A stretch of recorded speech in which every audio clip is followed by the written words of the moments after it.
শাওয়ালের রোজা কেন্দ্রিক খুব কমন বড় কোনো ভুল নাই, তবে ভুল ধারণা আছে কিছু। যেমন অনেকে মনে করেন শাওয়ালের 6 রোজা লাগাতার রাখতে হয়, ধারাবাহিক রাখতে হয়। যদি এই ধারণা এখন আস্তে আস্তে পরিষ্কার হয়ে গেছে আমার মনে হয়। শাওয়ালের 6টা রোজার ফজিলতটা আমরা জানি। নবী সাল্লাল্লাহু আলাইহি ওয়াসাল্লাম বলেছেন, মান সাম রমাদান সুম্মা আতবাহু সিত্তাম মিন শাওয়াল কানা কাসিয়ামিদ দাহার। যে ব্যক্তি রমজান রোজা রাখার পরে শাওয়ালের 6টা রোজা রাখবে, সে ব্যক্তি সারা বছর রোজা রাখার সওয়াব পাবে। এক হাদিসে নবী আলাইহিস সালাম এটার ব্যাখ্যাও করে দিয়েছেন। বিষয়টা এইভাবে যে রমজানের 30টা রোজা সচরাচর সর্বোচ্চ 30টা রোজা হয়, এটাকে প্রত্যেক আমলকে আল্লাহ তাআলা কমপক্ষে 10 গুণ বাড়িয়ে দেন। তাতে 30কে 10 দিয়ে গুণ দিলে 300 হয়, আর শাওয়ালের 6টা রোজা রাখলে আর 6 দুগুণে 60 হয়, তাহলে 360 চান্দ্র বছর হিসাবে 360 দিন।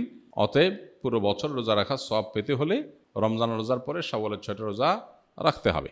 এই রোজা রাখার ক্ষেত্রে কোনো ধারাবাহিকতার শর্ত নাই, ভেঙে ভেঙে রাখতে পারেন, একসাথে রাখতে পারেন, যেভাবে খুশি রাখতে পারেন। এটা হলো একটা ভুল ধারণা সাধারণত, যে একসাথে রাখা লাগে কিনা অনেকের ধারণা হতে পারে। এর বাইরে আর তেমন কোনো মেজর ভুল দেখি না। রমজান রোজা যেভাবে রাখেন সেটাও একইভাবে আপনি রাখবেন, শাওয়াল মাসের মধ্যেই রেখে দিবেন।